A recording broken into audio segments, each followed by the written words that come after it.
Next one, there is actually another post that I've created after I've posted the animation workflow one. So you have here videos on the animation workflow. It's not necessary for you to know these ones. However, for you to better understand what it is, you would have these 3 videos. So the first one is something which we call as a purely traditional animation workflow, or what I'd like to call a classic traditional animation workflow. So ito, there's no computers involved, so yung scanning niya even is directly done by film. So you would see the actual process of what we're going to discuss today. Second of all, this is actually a part of the scanning and compositing process. So this is something which we call as the multi-plane camera. This is how they create more realistic movement of the backgrounds and something which we call as parallaxing. This will also be discussed later on pag nag-12 principles of animation na tayo, as well as later on when we're going to do in-betweening. And then lastly, this one is an example of how modern Japanese animations today are doing their work. So this is actually released in 2004, or the movie was released in 2004. However, a lot of the techniques that they're still using is still quite relevant to a lot of Japanese animation studios. So yung pen and paper, a lot of them is still being done that way. Siguro yung coloring and scanning lang yung more computer-based. So I hope you would find the time to watch all of these ones, kahit na let's say itong pinakauna lang. Pero if you have the time, try to watch everything so that you can have an idea of how the animation process works. So with that one, for our topic for today, for the first 30 minutes or so, we're going to focus on the animation workflow.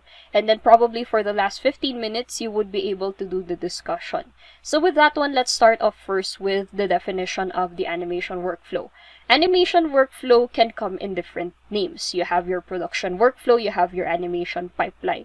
So it depends on what studio you're going to go to, or even it depends on what style you're going to go for. So for example, the term that I'm using right now, the animation workflow, this is more used by 2D animators or paperless animators. This is actually based from Toon Boom. We have production workflow, which is usually used by outsourced animation studios. Outsourced animation studios, these are the studios that would not create their own animations. They usually take work from other studios. Like let's say, from Disney, kukuha sila ng mga work na pwede nilang gawin. And then the last one is animation pipeline. This is mostly used by Western animation. I believe one of our animation industry partners, Toon City Academy, is using the term animation pipeline. So, depende man kung ano yung sinasabi nila, they basically mean one thing. It's the process of creating an animation. So, we have here the term full-blown. Actually, the term full-blown isn't necessarily accurate because, like, let's say, for production workflow, ang pinaka-focus lang talaga nila is the production stage. However, for the purposes of this lesson, we'll be also looking into the pre-production and post-production process. Another important part of the animation workflow is that not only does it differ in name, not only does it differ in process, but also it differs on its specific steps depending on the studio or depending on the style that you're doing. So we have different types of animations. You have your traditional animation, the one that we're doing right now. We have paperless, wherein it employs all of the techniques of traditional animation except that it's done digitally. You have 2D animation, paper animation, 3D animation, stop motion, and the like. So depending on what type of animation style you're going to do, there are different ways of how it can happen. For the traditional animation workflow, it's done at a very something which we call as a straightforward pipe or straightforward na waterfall model. Which means that before you move on to the next process, you have to do the previous process first. There's no going around it. It's possible that in some cases, there would be some processes that can happen at the same time. However, for it to work very efficiently or for it to work the best that it can, it has to happen in a waterfall or a straightforward method. So our stages of animation are the following. So you have pre-production. For the pre-production, this is more of creating, developing ideas. So this is not usually done by an outsourced animation studio. There are some exceptions like Disney and Nickelodeon and DreamWorks. Pero for the majority of animation industries, even especially here in the Philippines, you would not see an animation studio that would do the pre-production process. It would be very rare. Next one, we have the production. So this is actually the animation proper. So when we're going to talk about actual animation, dito na siya ginagawa. For the pre-production, a lot of the things that you're doing are not necessarily animation-based. It's more of creating ideas. Whereas for the production, you now turn these ideas into reality. So, as you can see right here, we have the different characteristics. It's done entirely by the animation studio. So, everyone needs to have the proper certain skills for this one. It's also the longest and the busiest stage in the animation workflow. I believe for Snow White and the Seven Dwarfs, one of the videos that we have right here, took them about around 7 years with around 700 employees. Whereas for Naruto, the third video right here, took them about 2 to 3 years with different smaller animation studios. And of course, it utilizes the most amount of staff, as I've stated a while ago. And for the post-production, this is the final stage, which usually involves a little bit of editing. It's possible for you to have a final output already with just the production. So the post-production is usually done in localization. So for example, if you have a Japanese animation show, you want to turn it into English, or you want to censor a lot of things, then it's possible for you to do that in the post-production. In this lesson, I'll only be focusing on pre-production and production. Post-production will, we will not be discussing so much of this one. So the first part of pre-production, as you can see right here, it's not entirely waterfall. So you can see, like, let's say storyboard, design, and audio record are done at the same time, animatic layout and posting are done at the same time, and so on and so forth. However, there are some instances that it's possible for you to do this. Like, for example, audio record can be done by design because the qualifications or the prerequisites of both of these things are just the screenplay, and they don't really require each other. Actually, we'll be seeing later that in some cases, audio recording can help the design, and the design can also help the audio recording. However, it is necessary for some of the steps to be a waterfall model. So for example, before you can actually create an animatic, you have to do a storyboard first. So the first one we have here, script or screenplay. So for the script or the screenplay, this is usually done by your client or a writer.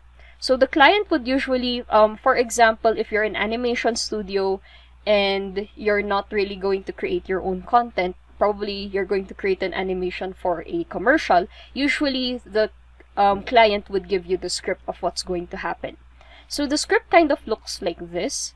The script that we use in the animation industry is similar to any other script in the entertainment industry. So that would be either for games, that could be for TV shows, movies, and so on and so forth. For us animators, ang pinaka-importante dito is not usually placed right here. However, for those who has animation experience, they might want to add camera transitions or camera angles.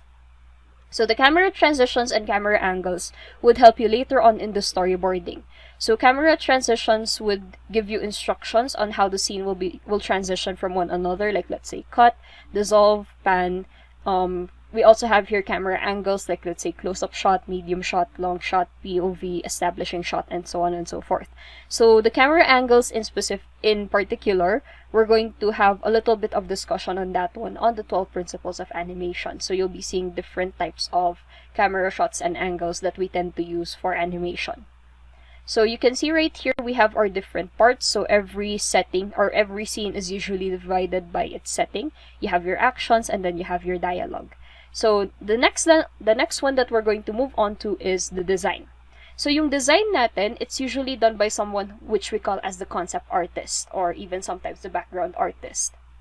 When you're doing a concept art, you have to do 3 types usually. Number 1 is the character. The second one is the prop or the objects, and then the third one is the background. So when you're creating your characters and when you're creating your backgrounds, you need to have different skill sets. So for example, sa may paggawa ng character design natin, you have to understand the motion of the human body.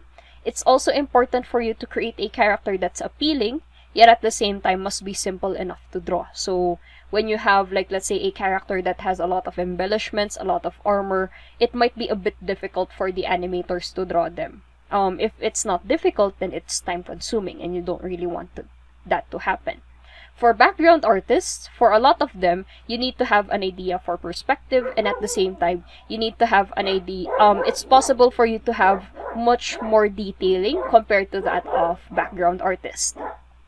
So, when you're creating your own character design, you need to do something which we call as model sheets. So, these model sheets would help you establish the design of the character, and then this design would actually help you in creating, or for the animators to create the actual characters.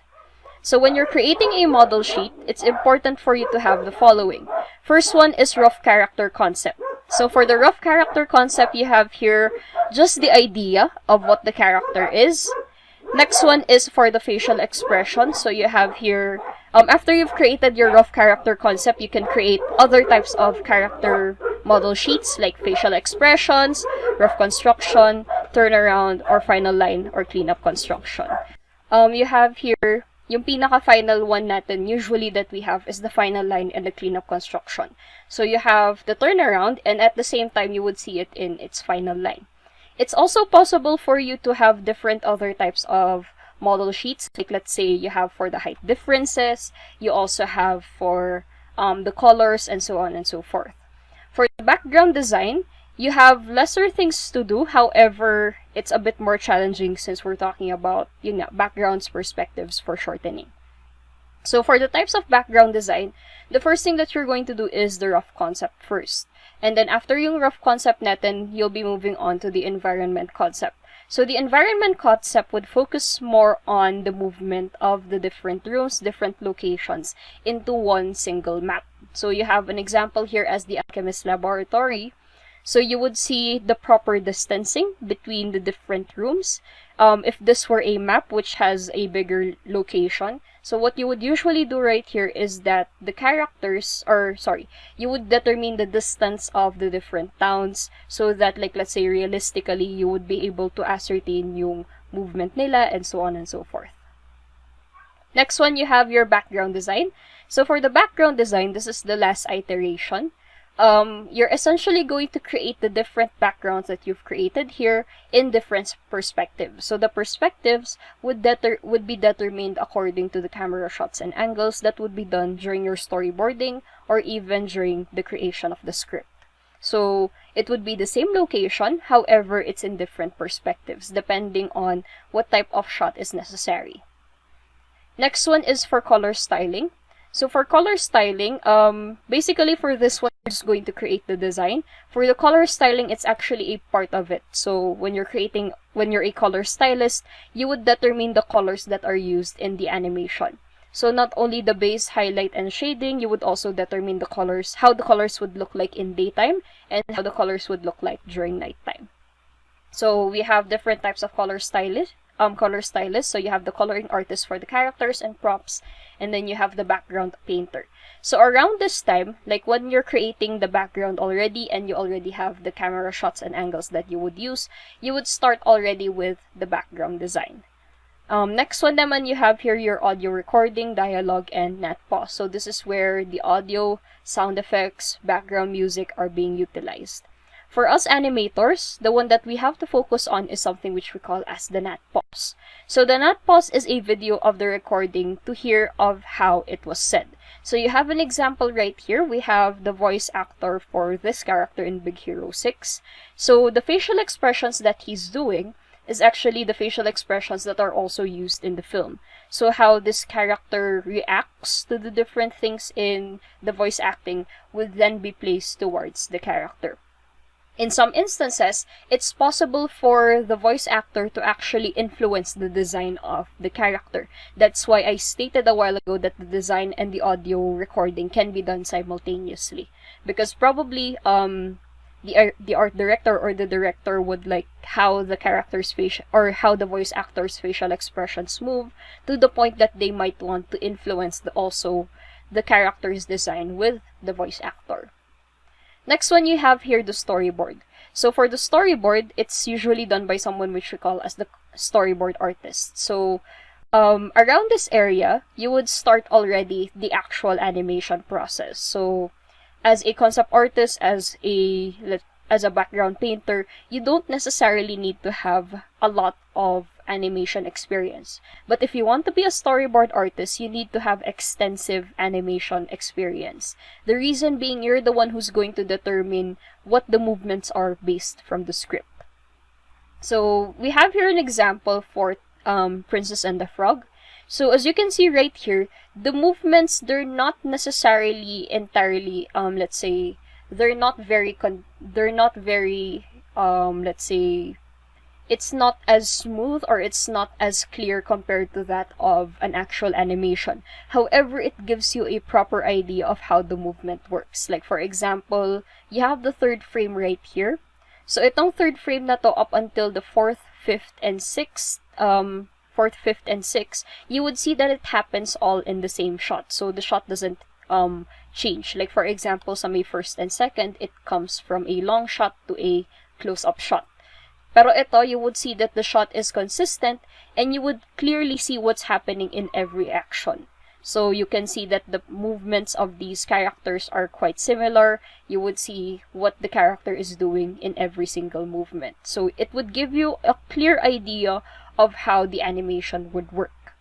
So when you have a storyboard like this, usually pag may storyboard ka na ganito without any words, this would be used to pitch to the character or to the client. So the clients would you would help understand the client's vision visually through this. And then afterwards, pwede siyang ma-approve.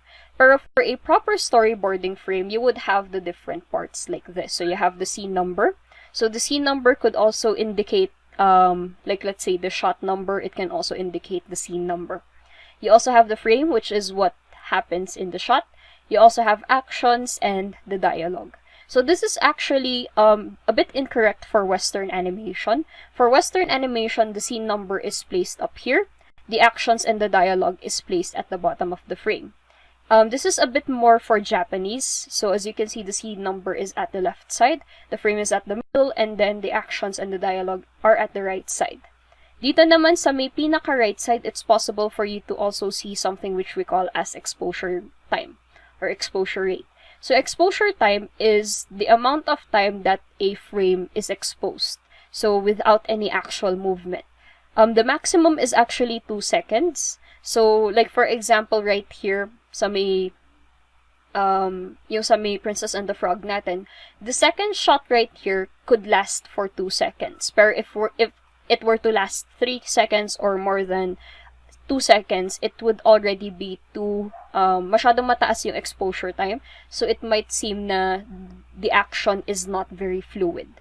Whereas for this one, the third up until the 6th frame, all of these ones could possibly happen within 2 seconds. So they would probably be half a second or even a fraction of that one. After the storyboard is approved, you then create the animatic. So the animatic is the video version of the storyboard. So you can add sounds, dialogue, and music for the animatic.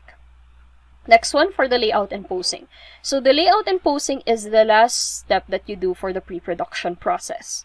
So the goal of layout and posing is for you to actually create an output that the animators can understand.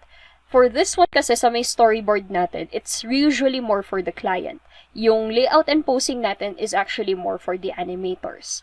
In some cases kasi, in some animation studios, you don't necessarily show the storyboarding or the animatic to the animation studio. It's possible for you not to do that. So for you to translate what happened in the storyboard, you need to have layout and posing. So what are the things that you can do? Number one, you can determine yung mga number of shots that could happen.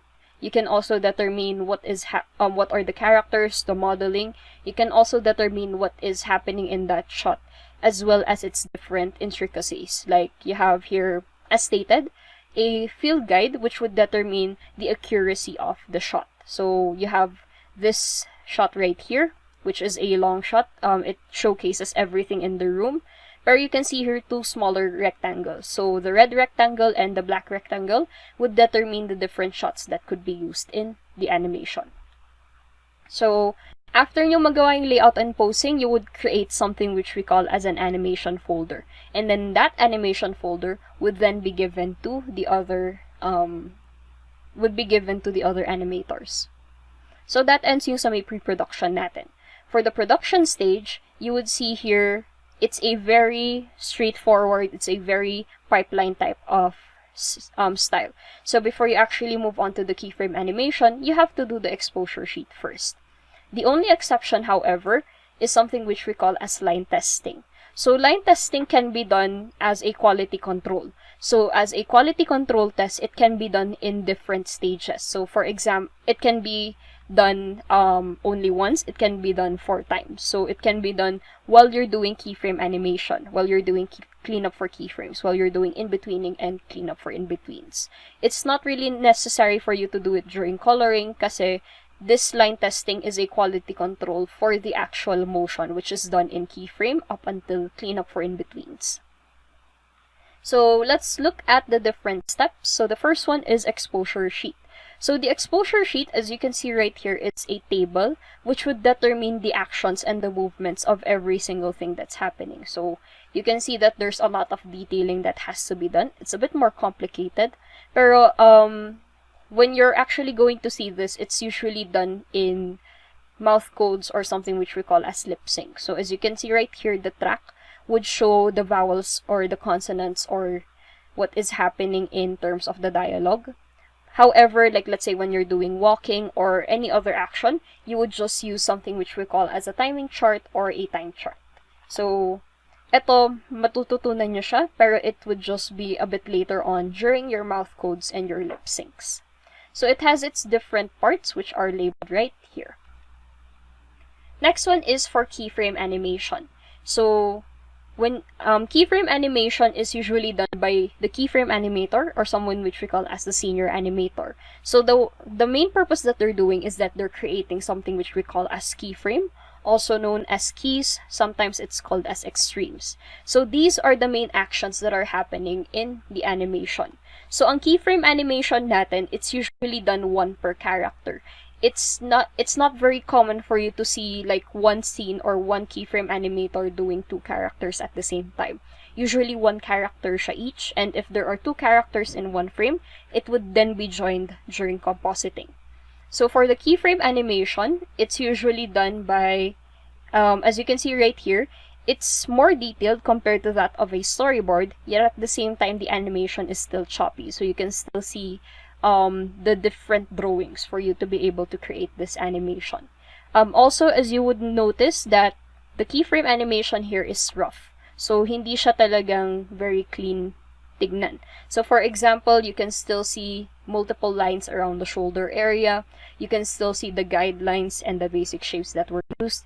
And also, it's possible for you to have not very accurate motion. So the best example for that one is the hair right here.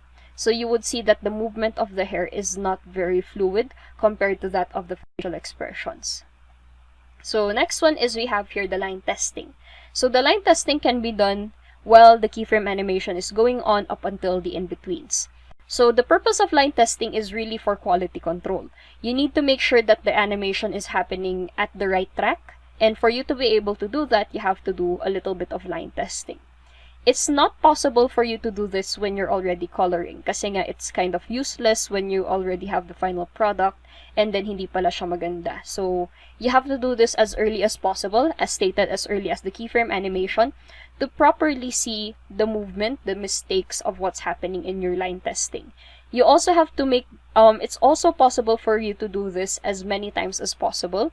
In some cases, line testing can only be done once. It can also be done a multitude of times. Also for line testing, it's possible for you to also not do every single animation. You can just do a number of snippets of it, especially if it's not, if it's very important to the story. So here we have a sample line test animation from Avatar. So you have here 2 characters. So you have 1 character, which is the main character here, Aang, and then you have the effects animation, which is the water bending. So you can clearly see right here that the keyframe animation, the character, and the effects animation was done by 2 separate people. The reason being, this is 1 layer for the character, and then you have another layer for the effects animation. As you can see right here also, you would see that you can still see the character behind the effects animation. So itong effects animation na to, if it were to be actually colored, you would not see the character. But the purpose of you seeing this character is for you to actually check its movement as well, para consistent siya. So those are just some of the things that you have to see for line testing. Next one, after the line testing has been approved, or after the keyframe animation, we now move on to cleanup for keyframes. So for the cleanup for keyframes, to oversimplify it, you're essentially tracing. Pero yung tracing na yun, it's a bit more complicated. Number one, you also have to check the motion. So for example, yung sa may taas natin kanina, you have to correct yung movement ng hair natin dito. The second one is, yung tracing natin, it's a little bit complicated because you're working through a rough drawing that you did not create. And if you're tracing something that you did not create, you don't really know what is final and what is not. So for example, itong mga lines sa may shoulders natin, you have to determine what is the proper line that has to be traced. On top of that one, kailangan mo ring, you also have to make sure that your cleanup is dark, it has to be consistent, and it's basically free of any flaws. Like for example, there are no opening lines, there are no overlapping lines, and so on and so forth. Yung cleanup for keyframes natin, the things that you do right there, or the quality of the keyframe, should also be consistent to that of the in-betweens. So yung cleanup natin, as you can see right here, there are two types. The first type is usually seen in Western animation. So yung Western animation natin, you have the Prince of Egypt. It's usually done in one color, black and white lang siya. Whereas for Japanese animation, you would see a bit more color in terms of their cleanup, because yung cleanup din nila would also include the placement for the coloring. So for example, right here, the one in yellow is the shadow for the skin. The one in red right here is the shadow or some shadow or some highlight.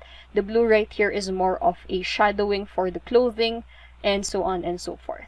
So it also depends on the animation studio on different colors for the cleanup.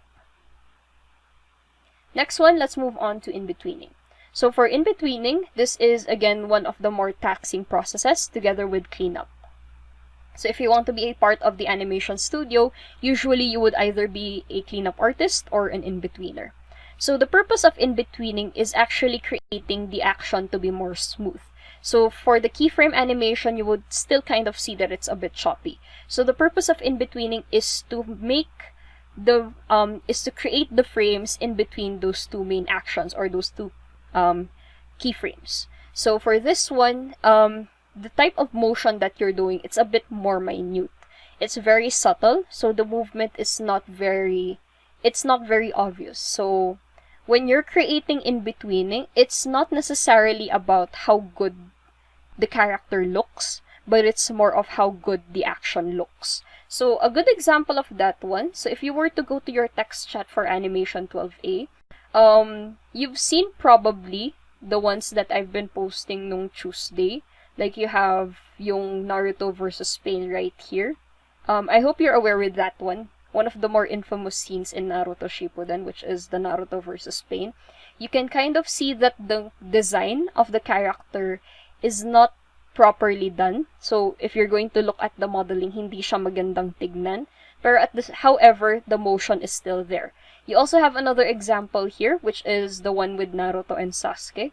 You can see that the proportions for Naruto, it's not really that good.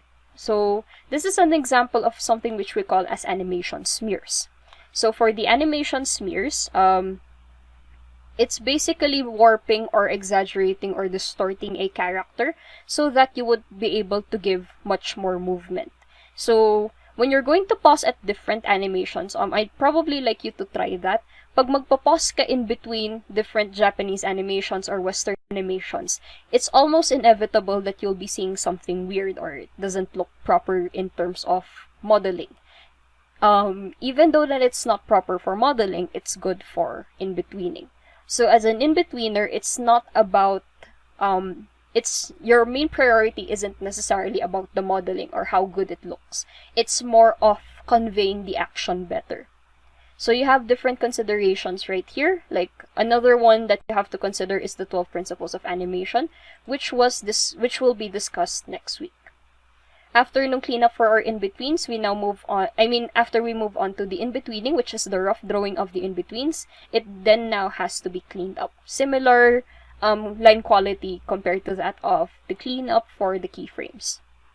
So, ang purpose ng cleanup natin is you have to make sure that the animation is seemingly done by one person. Ang hirap naman pag gagawa ka ng animation, the design kind of changes as you move on towards the animation.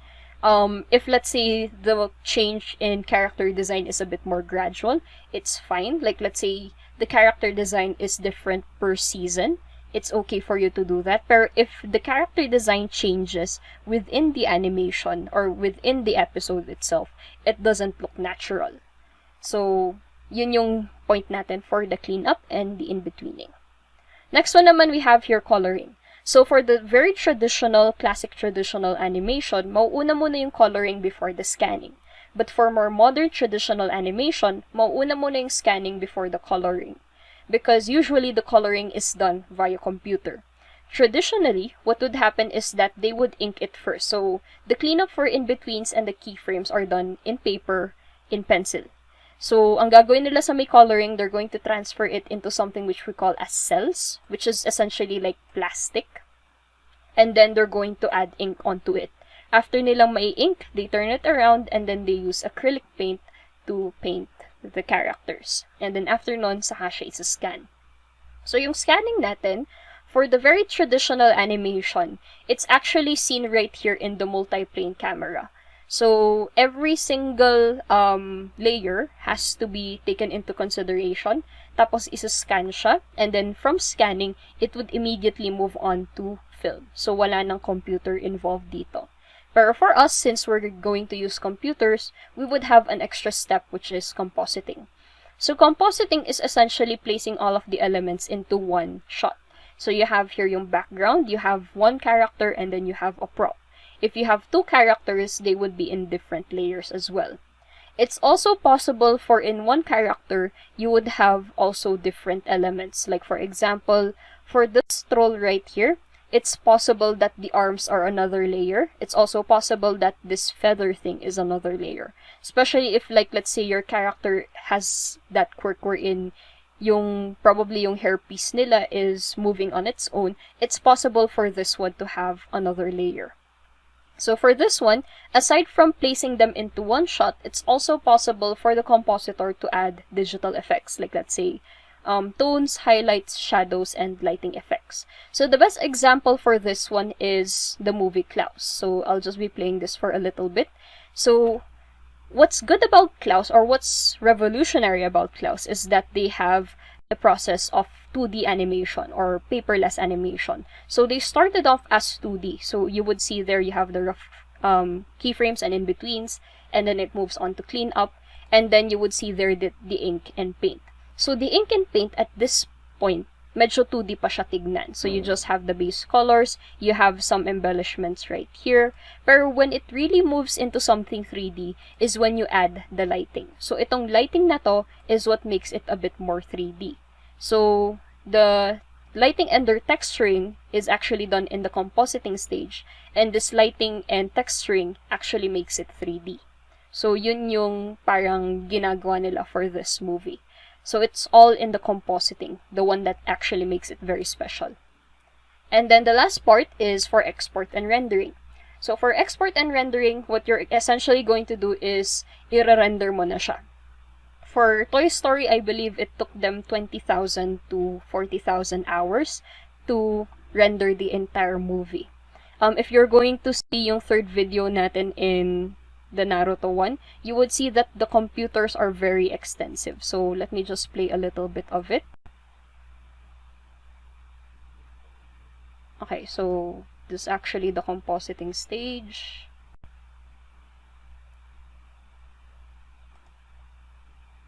Okay, so here you have it. So as you can see right here, it's essentially a server. So you have multiple PCs ongoing. Maraming PCs ang nagko-composite, all of them at the same time. All of them are all placing it. Like, basically, ang nangyayari doon is that you would have multiple PCs rendering different parts of the animation. Tapos once na na-render yun, ang mangyayari is that it would now all go into one video, which will now be the final output. So with that one, ang purpose ng render wrangler, the one who is in charge of rendering, is for you to make sure that the rendering doesn't stop. Kasi if it stops, you would have to do it all over again. So you have to look at issues like, let's say, overheating. You have to make sure that if one PC shuts down, you have to make sure that it's going to be compensated by another one, and so on and so forth. So that is for export and render. Lastly, you have post-production. So again, yung post-production natin, it's not really necessary for you to have this. This is mostly done by localization. So localization is more of censoring things, adding more things, adding filters, adding color grading, dubbing, subtitles, and all of those other embellishments. So that's it for our animation workflow. If you have any questions, pwede naman tayong gumamit ng mic o kaya naman through our text chat.